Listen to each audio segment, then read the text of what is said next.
जनपद अयोध्या के मिल्कीपुर विधानसभा उपचुनाव में टिकट को लेकर समाजवादी पार्टी में कलह शुरू हो गई है। इसी को लेकर मिल्कीपुर विधानसभा क्षेत्र में सपा को बड़ा झटका लगा है। मिल्कीपुर विधानसभा क्षेत्र के समाजवादी पार्टी के कद्दावर नेता सूरज चौधरी ने अपने भारी साथियों के साथ समाजवादी पार्टी छोड़ दी है।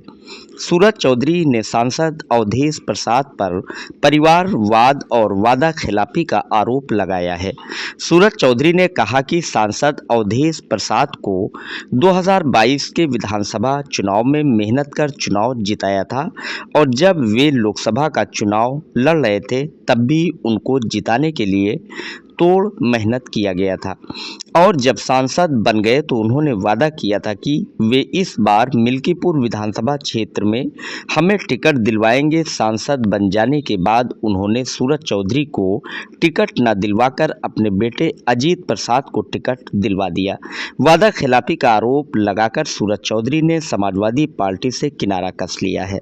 सूत्रों की माने तो अब सूरज चौधरी भीम आर्मी के संपर्क में हैं।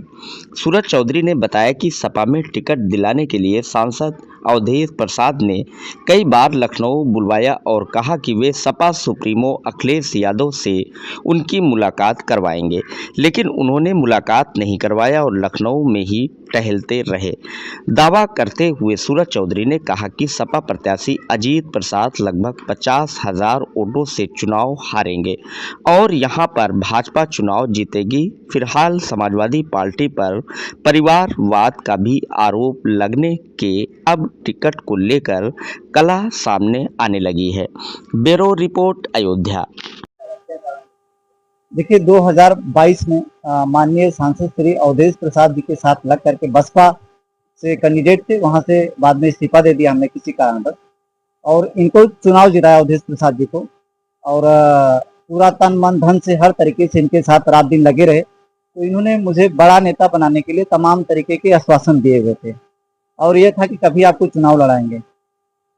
विधायक बनने के बाद सब कुछ ठीक चला था, फिर उपचुनाव ये लोकसभा चुनाव होने की स्थिति आई तो इन्होंने मैंने इनसे पूछा कि अगर आप सांसद बन जाते हैं तो आप जो है मुझे उपचुनाव लड़ाएंगे। तो इन्होंने मेरे को आश्वासन दिया कि जो है ठीक है सूरज जी, हम आपको ही चुनाव लड़ाएंगे, आप मिल्कीपुर उपचुनाव की तैयारी करके रखिए, अगर हम सांसद बनते हैं तो ये चुनाव आपको ही लड़ना रहेगा।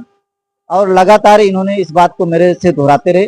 जिस दिन ये सांसद बन गए मैं गया, इनका स्वागत किया और इनसे मैंने फिर वचन को दोहराया कि आपने जो वादा किया था मिल्कीपुर उपचुनाव मेरे को लड़ाने के लिए, अब आशीर्वाद दीजिए, हम जा करके मिल्कीपुर में क्या हम जा करके वहाँ पे क्षेत्र में अपनी तैयारी करें, मेहनत करें।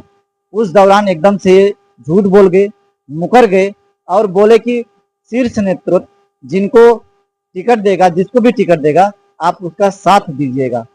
इस पर मैंने बोला कि जो है आप माननीय मंत्री जी मेरे को भी ले चलिए राष्ट्रीय अध्यक्ष के पास, मैं भी टिकट मांगू, क्योंकि इन्होंने पूरे जब भी मैं इनसे जुड़ा, जब से जुड़ा था मैं कभी राष्ट्रीय अध्यक्ष से नहीं मिलवाया था। तो मेरे को 10 से 12 बार इन्होंने लखनऊ बुलवाया कि आज हम आपको माननीय श्री अखिलेश यादव जी से मिलवाएंगे, लेकिन ये बुला बुला के मुझे वहाँ लखनऊ में घुमाते रहे, रोक के रखे, फिर इधर उधर टहलाएं अवधेश प्रसाद जी, लेकिन इन्होंने मेरे को नहीं मिलाया वहाँ पे।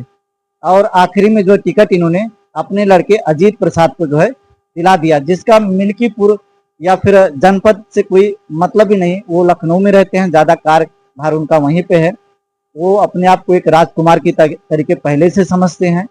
तो इनकी जो नीतियां अवधेश प्रसाद की सिर्फ परिवारवाद को लेकर के, ये पार्टी समाजवादी का हित नहीं चाह रहे हैं। जैसा कि 6-7 सीटें हारे हैं परिवारवाद के चक्कर में, इस सीट को पहले से तमाम सर्वे तमाम चीजें इनके खिलाफ है कि हाँ ये हार जाएंगे। क्षेत्र में काम धाम बिल्कुल भी इनका कोई मतलब नहीं है, आना जाना नहीं है, तो इनको टिकट दे दिया गया। इसी बात को लेकर के हम लोगों ने राष्ट्रीय अध्यक्ष से अपनी बात रखी, लेकिन ये हुआ कि चूंकि ये सांसद हैं, इनको इस बार इनके लड़के को टिकट दिया जाए। क्षेत्र की जनता ने इनको सांसद बनाया, हम कार्यकर्ताओं ने इनको बनाया। हमारी कहीं समाजवादी पार्टी में अवधेश प्रसाद की वजह से सुनवाई नहीं है, इसीलिए ये बुरी तरीके से चुनाव हार जाएंगे। मेरे जो समर्थक हैं या जिन लोगों से मैंने वादे करके इनको वोट दिलाया लोकसभा में और विधानसभा दोनों चुनाव में 22 में और जो अगला लोकसभा, ये पिछला होगा लोकसभा, तो वो लोग दुखी है, उनसे किसी काम के लिए कहते हैं। ये 500 लोगों के साथ अभी मौके पर हम हटे हुए हैं, उसमें से कई सारे पदाधिकारी। आगे रणनीति अभी मैं जनता के बीच में रह करके जनता की सेवा करूंगा।